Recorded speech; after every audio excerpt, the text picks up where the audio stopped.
Hey everyone, it's Jaden here from SpeedCubeShop.com, and today we're going to be talking about the Super WeiLong and doing our full review. So as you can see, we have three different versions here. We have the 8 magnet ball core, the 8 magnet ball core with maglev, and the 20 magnet ball core with maglev. And to make it a little bit easier, I'm going to be referring to these as the standard for the 8 magnet ball core, the mid-tier for the 8 magnet ball core with maglev, and the premium for the 20 magnet ball core with maglev. With that out of the way, let's go ahead and talk about probably the biggest point of discussion here, which is the price and packaging. So for the standard, this one comes in at $69.95, the mid-tier is $85.95, and the premium is $89.95. So as you can tell, these prices are ridiculously high. They're very similar to GAN prices, which I think is what MoYu's idea was, is that they were trying to compete directly with GAN by making their prices significantly higher and kind of giving off that more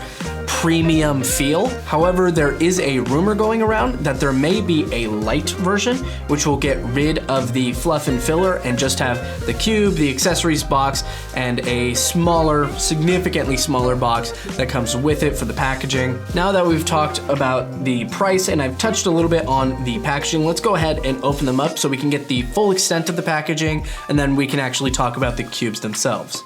So the unboxing experience is the same for all three versions. You get this bag that comes with this massive box, and then in this massive box, you open it up. It is a cool presentation. However, realistically, most people, when they take the cube and the accessories out, they're probably going to discard the box or even throw it away. This over-the-top packaging is not really useful, but once you take the cube out, you can see that it comes on this like kind of watch accessory base here. Take out the watch straps and then the accessories box. So I've gone ahead and taken out the other cubes, but now let's focus on this new accessory that they've thrown in that you pretty much have to get with the cube. There's no way to just get the cube. This is the MoYu Watch cube stand, I guess.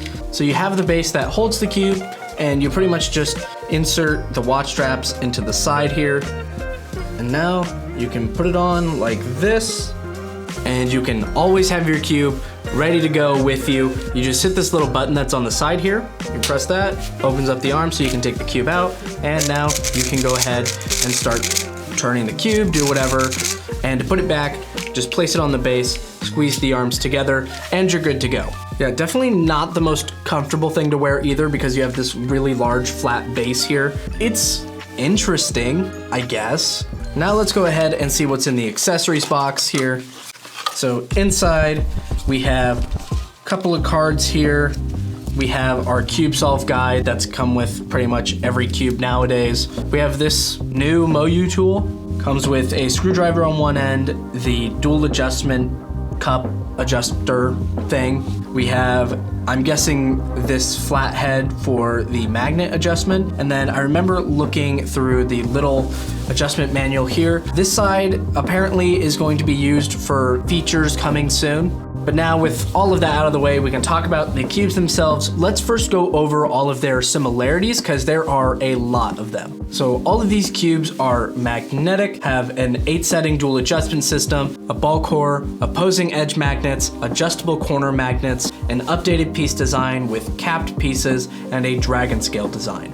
So those are all the similarities between these cubes, and you did hear right, there are adjustable magnets in the corners now. So real quickly, let's go over how to make those adjustments. So as you can see, the magnet adjustment there is in the corner. It is a little hard to see because it's so close to the rest of the cube. So you could just make the adjustments like normal. However, if you wanted to make it a little bit easier on yourself, but a little more time consuming, you could take out all the corners, make the adjustment, and then put them back in. For the sake of just showing you guys how the adjustment system works, I'm gonna take one of the pieces out and show you. So this is the piece out of the cube, and you can see the little magnet adjustment system there. There is an arrow that I'm not sure is being picked up by the camera very well, but essentially the arrow tells you which way to turn it, and it's going to point to a minus sign, which is telling you that the further in that direction you go, the weaker it'll be. So it starts on setting 1 and it'll go all the way up to setting 8. So 1 is the strongest and 8 is the weakest. So all you have to do is take the plastic part of your tool and just push to the right, And as I get closer to 8 and as I reset to 1, you can see the magnet kind of jump back into place. And while I'm on the topic of how to make the adjustments, we'll quickly go over the dual adjustment system. So you want to take the cupped part of the plastic tool and you're going to place it on the blue adjustment ring and you're going to turn counterclockwise. And as you turn counterclockwise, each click goes up 1 setting until you reach the highest setting, which is 8, which is the maximum amount of compression. And then if you continue to turn counterclockwise, it'll reset to 0. And then if you want to adjust the tensions, you would just turn the screw clockwise and counterclockwise like you normally would. So now let's go over the differences for all of these cubes, which there are not a lot, so we can go through these pretty quickly. So the standard version is the only one that comes with a spring. The other 2 come with maglev. The standard and the mid-tier both have 8 magnets in their ball core, while the premium one has 20. And lastly, the adjustable magnets have a color coding system to help you identify which cube is which. So the standard has a mint green color, while the mid-tier has a light blue color, and the premium has this kind of tannish orange color. And that's pretty much it for the differences. As I said, there are not a lot. So now let's move on to the part which I'm pretty sure most people want to see is the actual performance of all these cubes. The corner cutting for all 3 are pretty much the same. It's about 45 degrees forward, maybe a little bit more, and reverse is line to line. Now MoYu says there's auto aligning on this cube, but as you can see, the cube is pretty close to finishing its turn and it still has an auto align. However, any more than this and it'll finish. And it's like that on every version. So while there is auto aligning, it's not very good. However, something that is good about this performance is that I have never gotten a corner twist on any of these cubes. Like definitely taking a corner and twisting it is possible, though it does take a fair bit of effort. So the chances of you getting a corner twist mid-solve are incredibly low. But now, what does the cube feel like when you're actually solving it and turning it fast? Well, the cube is overall very, very smooth. It has a kind of like slightly rough feel. However, it goes away pretty quickly once you do about 50 or so solves. The cube is very fast. However, it feels incredibly stable. It definitely still needs some setup though. It is a little bit too flexible for me personally, so I'd probably up the compression a little bit. And that's just the standard version. The mid-tier with maglev is like significantly faster. It still has that same kind of like smooth, slightly rough turning feel. However, because of the maglev making it so fast, I tend to catch a little bit more and overshoot. This is gonna need a significantly higher amount of compression, probably tightening, put in a bit of a heavier lube to slow it down. For $85, not really impressed with the maglev version. And now on to the premium one. Theoretically, this one should feel the best, and I would say it does. Because of the 20 magnets in the ball core, this cube feels incredibly stable, especially with maglev. Again, same smooth, slightly rough turning feel, but man, I'm really loving the extra stability that the 20 magnet ball core is providing. Overall, I think the 20 magnet ball core is my favorite. Is it worth nearly $90? Not really. However, there is one last thing I want to do before I give my final thoughts and do a send-off here, and that's to set up the premium version and see what its essential full potential is. So the cube is already pretty stable. However, I am going to increase the spring compression a little bit just to make it a bit more stable. I'm going to put it probably on setting 4. So I went ahead and grabbed some Martian. I'm gonna put a few drops in there. And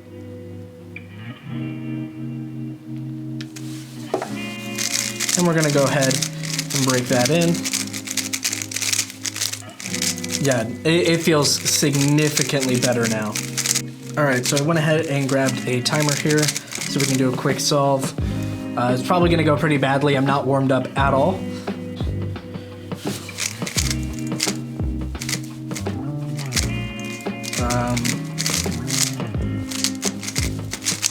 A little catchy. I think I'll have to up the spring compression a little bit. All right, now let's see how it feels. Oh, very stable. So the cube definitely feels a lot better. significantly smoother, more controllable, super stable. However, I do know with a higher compression like this, it can lead to a lot of lockups. So we're gonna see if there's any significant amounts of catching or lockups.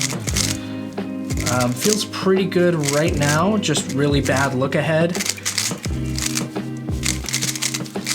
And a 1035, that felt pretty good. So yeah, when this cube is fully set up, it feels really, really good. Definitely better than the V9. Again, is it worth $90? No, no cube is worth $90 in my opinion. However, it does feel a bit better than the V9. I will have to fully break it in and see, but as of right now, this cube feels really good.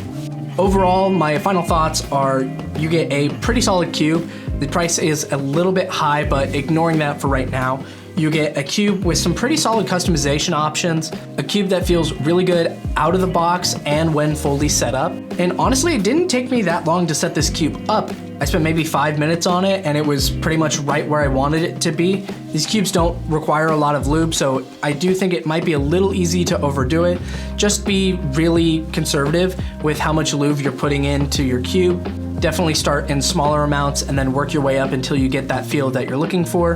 When it comes to the other two cubes, the standard is definitely a good option if you're willing to spend a fair bit of money, but not $90 worth. So good option is the standard.